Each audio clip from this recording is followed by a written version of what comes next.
Там, където се казва и на него той даде всичко, което има. Там се говори за богатствата, несметните съкровища, които синът притежава. Той е единственият син, няма друг син, няма друг наследник, няма друго име, няма друг, който да владее. Само единственият син на Отца. Нещо повече. Святия Дух ми го каза. Няма друг обект на любовта на бащата, освен сина. Единственият му син.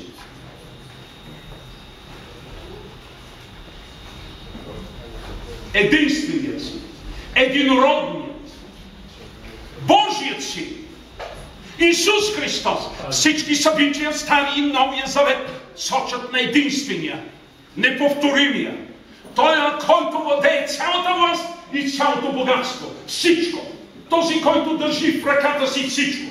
Господ Исус. Нека да ръкопляскаме.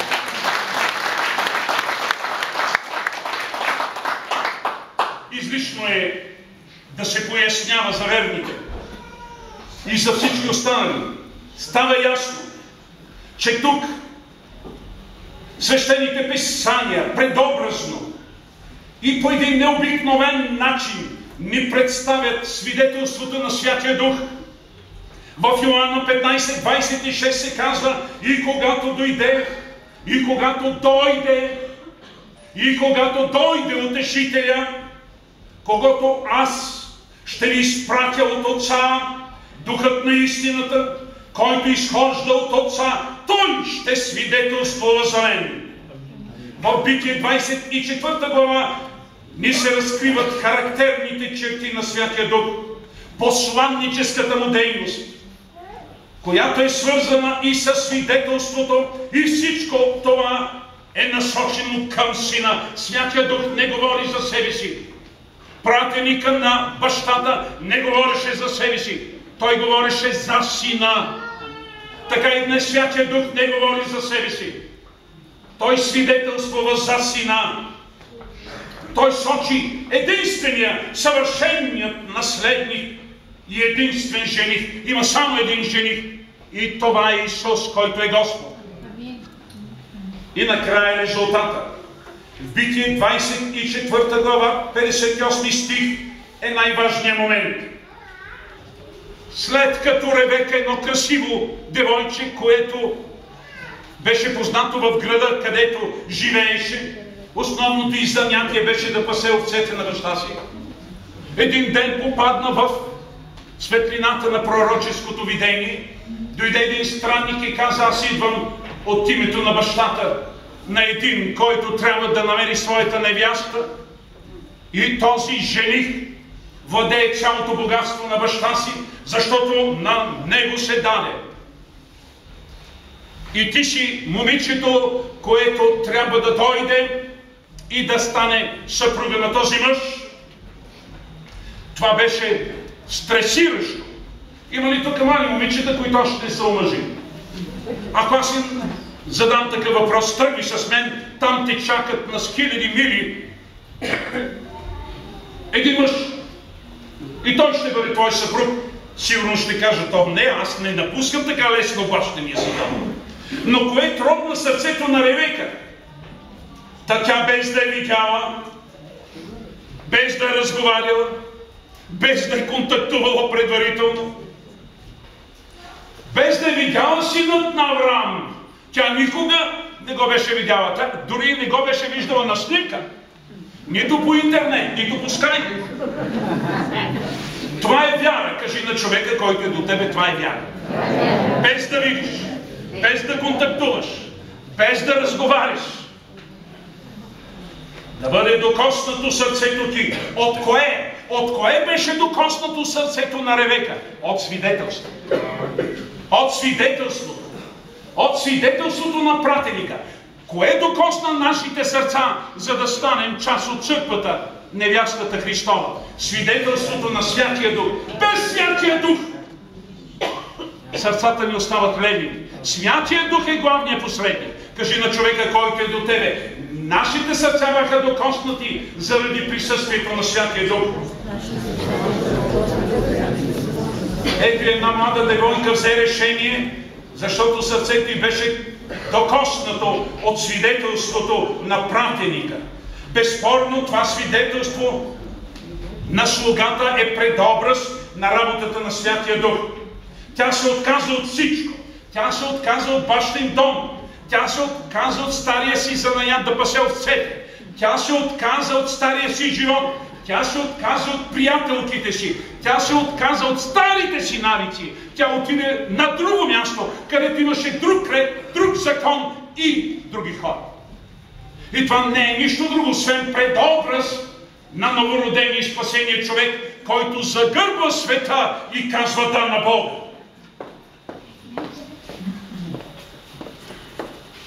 Тя тръгна от родният си град към новото място, от старото към новото, от непознатото към неизвестното. Това е великото решение. Всъщност, примера на разказа от 24 глава Битие ни говори за великото решение. Питай човека, който е до тебе, вземал ли си някога в живота си велико решение? Няма по-велико решение от това да служиш на Бога. В Ефесяни 3 глава, 12 стих, апостол Павел казва: там той взе решение. Не, че съм сполучил вече, нито съм станал вече съвършен, но се впускам в гонитба, дано уловя, защото и аз бях уловен от Христос Исус. И още, братя, едно правя: забравям това, което е назад, и се простирам към това, което е напред. Това е предобраза на случая. Ние загърбихме този свят и решихме да следваме Исус. Ревека не можеше да се отнесе лекомислено към поканата на пратеника. Тя не беше виждала жениха. Тя бе слушала само за него. Тя не бе видяла съкровищата на наследието. Тя бе слушала само, че той ги притежава. Тя само слушаше. Тук аз не мога да не извикам: о, блаженно послушание! Без да си видял, без да си се уверил лично, без да си пипнал, да повярваш. Ревека повярва. Тя повярва, че жениха е красив. Тя повярва, че жениха е за нея. Тя повярва, че онзи дом ще бъде нейн. Тя повярва, че той притежава съкровище. Тя повярва, без предварително да има достатъчно доказателство. Това е моята вяра. Това е вашата вяра. О, блаженни вие, които без да видите повярват. Нека да притежават. Църква на Бога! В това се крие вашето превъзходство над всички останали. Защото без да видите повярвате, без да се уверите, го приехте в сърцата си. И така Ревека се впусна в едно пътуване. Тя не се поколеба да тръгне към неизвестното. Всички действия в 24 глава от Битие са плод на едно велико решение. Накрая пратеника се обърна към нея, към всички със своето свидетелство, и близките попитаха момичето: отиваш ли с този човек? Отиваш ли с този човек? Ревека стана и каза: отивам. Аз отивам. Аз отивам към неизвестното. Аз отивам към това, което не съм видяла. Аз отивам към това, за което само съм чула. Аз отивам. Това е великото решение. Питай човека, който е до тебе: някога казвал ли си да на Бога? Някога казвал ли си, вземал ли си това велико решение? Аз тръгвам. Аз тръгвам. Аз тръгвам. Ревека преди 1000 години каза: аз отивам. Това е великото решение. Това е трогателният момент. Решението на невястата да иде на среща със своя жених. Решението на невястата да отиде и да се събере със своя жених. О, привлекателността на жениха бе толкова силна. Неговото влияние бе толкова увлекателно, че Ребека не можеше да си помисли да каже нещо друго, освен отивам. Днес се моля за тези 14 дигнати ръце на хора, които им предстои да вземат решение дали ще тръгнат след Исус или не, дали ще кажат отивам след Него или не. Трябва да загърбиш земното и да приемеш небесно. Ще помоля хвалението да се качи.